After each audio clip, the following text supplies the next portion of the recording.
ยอดเกือบน้ำตาไหลพอพูดโดนเซอร์ไพรส์กลางไล่สดมือคืนนี่โอ้โหคนมาเป็น20 กว่าคนสบายดี FC แฟนคลับบ้านศรีวิไล FC แฟนคลับน้องทิดาลาวมัดสุขูสุคนโดยเฉพาะ FC ของเจบอลาวทั้งสองฝากฟังแม่น้ำของมาพบมาพ่อกันคลิปนี้จะพาทุกคนไปติดตามเหตุการณ์ที่มันเกิดขึ้นอยู่ที่นอนนาคาเฟ่เป็นบ้านซุกหัวนอนของน้องทิดาลาวอยู่ที่ประเทศไทยร่วมกันกับทีมงานบ้านศรีวิไล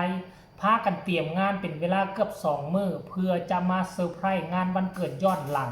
ให้กับพ่อภูนั่นเองท่านผู้ชมตอนพ่อภูมาฮอดตอนช่วงสายๆบ่ายๆกับพากันส้มการบินพารามอเตอร์หลังจากนั้นก็มากินทุเรียนพ่อกับแม่ว่าเอามาจากญี่ปุ่นผมมาต้อนมาฝากลูกหลังจากนั้นก็มิดเงียบไปบ่เห็นอีหยังเกิดขึ้นจนมากระทั่งช่วงค่ำมืดจืดตาเริ่มก้าวเข้ามาบ้านศรีวิไลก็คึกคืนเป็นพิเศษเพราะว่ามื้อวานนี่นะปกติแล้วทีมงานบ้านศรีวิไลก็สิมีกันประมาณ7-8 คนแต่ว่ามื้อวานนี่โอ้มาหลายคนอยู่เลย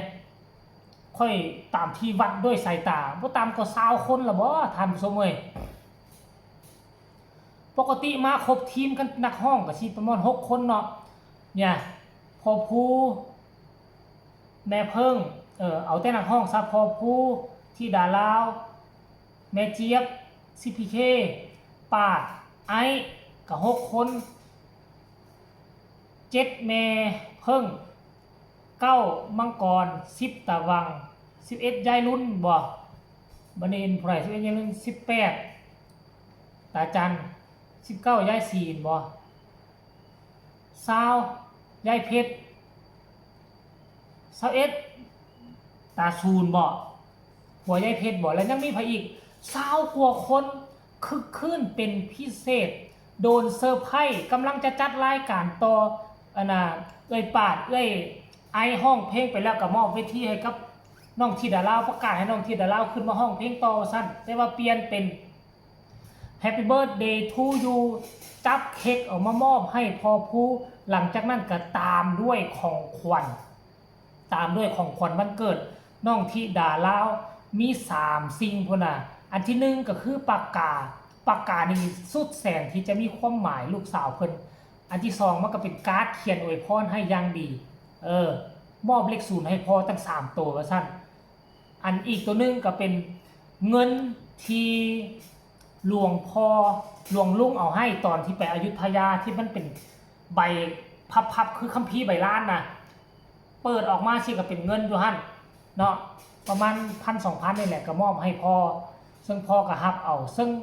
มีความสนุกสนานที่สุดต่อน้องที่ดารามอบให้รายละเอียดให้ทุกคนไปชมคลิปเรานี่สะก่อนแล้วจะมาพอกันในช่วงต่อไปชมพร้อมๆกันเลย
สรุปจะให้พ่อเปิดดูแล้วหนูเปิดเอง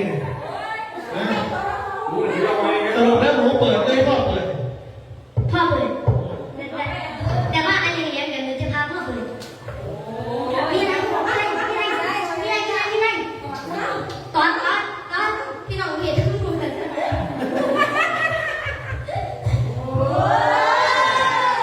ยังไม่ห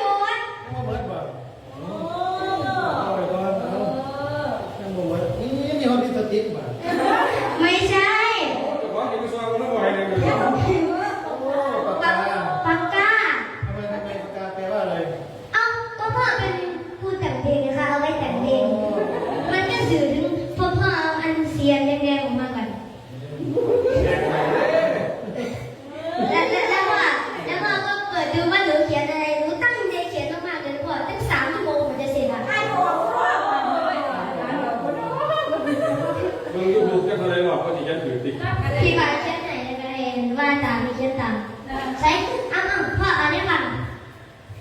เบิ่งที่หลาเล่าเขียนการ์ด สุขสันต์วันเกิดนะครับ เนี่ยขนาดนี้ก็ พ่อครูขอให้มีความสุขมากๆนะคะรักพ่อมากๆ000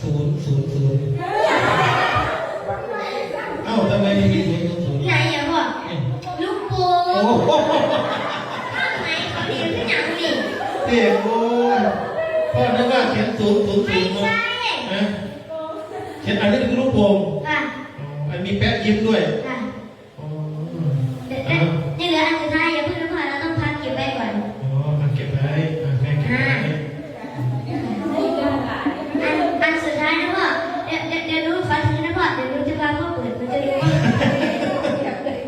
พ่อดึงอันนี้ก่อน ไอ้ พ่อดึ เรื่อง งอัน นี้ นี้ออกบทสวดคัมภีร์นะ เดี๋ยวรู้เอาพ่อเปิดนะพ่อเปิดทางนี้นะพ่อ มันจะมีงูออกมาไหมล่ะ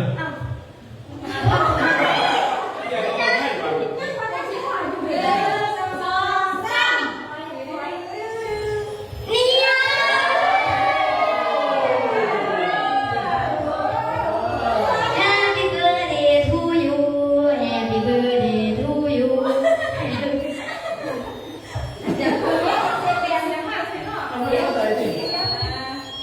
รู้สึกว่าร้อนไหมล่ะรู้สึกว่าจะร้อนไหมนี่เปิดขึ้นมานี่ นี่แหละทุกคนเอ้ยเนาะเขาเอิ้นว่าพอบ้านพอเฮือน พอย่าวพอเฮือน ผู้ค้ำเฮือนค้ำซาน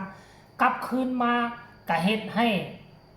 มีความอบอุ่นมีความสุขหัวกันแตกวุ่นและโดยเฉพาะเป็นมื้อพิเศษ ถึงแม้ว่ามันจะกลายไปแล้วมื้อนึงแต่ว่าทั้งลูกๆเต้าๆทีมงานบ้านศรีวิไลญาติพี่น้องอยู่ใกล้อยู่มอ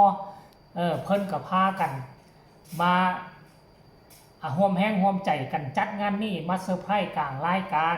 ก็ขอให้พ่อปู่สุขภาพแข็งแรงร่ำรวยขอให้แต่งเพลงมีสิ่งบันดลบันดาลใจ แต่งเพลงให้ถึกยุคถึกสมัย และก็ให้ถึกอกถึกใจ คนฟังทั้งสองฝากฟังแม่น้ำคลองกันแล้วกันเนาะท่านผู้ชมเอ้ยเอาสำหรับคลิปนี้ก็บ่ว่าลายใหญ่ห้างก็ฝากทุกคนกดไลค์กดแชร์กดติดตามที่สำคัญอย่ากดข้ามโฆษณาผู้ใดมีคำตำหนิติชมอยากส่งข่าวอยากอวยพรวันเกิดให้ทั้งพ่อผู้ศรีวิไลก็สามารถอวยพรมาได้ทางใต้คอมเมนต์สำหรับคลิปนี้ลาท่านผู้ชมไปก่อนสบายดี